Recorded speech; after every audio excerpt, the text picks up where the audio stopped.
Tips bago ka mag-abroad. Dapat handa ka ma-stress. Handa ka mag-isa. Handa ka mapagod.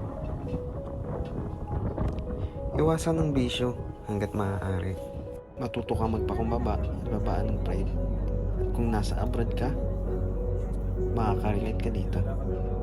Madalas, kasi nakikita lang ng karamihan yung success ng isang tao. Nasa abroad yan, maraming pera yan.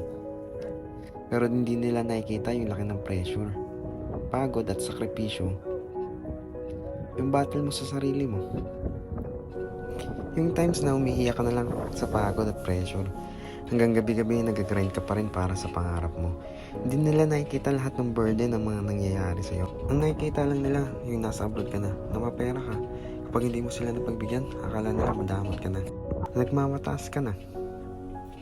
Pero hindi nila alam na nag-iipon ka lang para sa kinabukasan mo. Kaya hindi mo sila mapagbigyan. Hindi nila nakikita mga expenses mo at yung mga personal mo. Sobrang proud ako sa lahat ng OFW. Mataas ang respeto ko sa inyo mga sis pro. Everyone deserve a great success.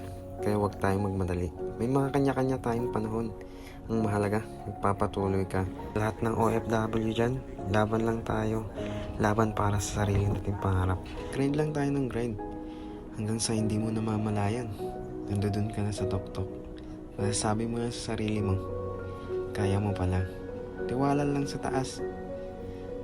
Tiwala lang. Tiwala sa sarili. Hallgrímskirkja, the Church of Hallgrímur, is a Lutheran church located in the city of Reykjavik. The towering structure stands 74 meters tall, making it Iceland's tallest church and the country's sixth tallest building overall.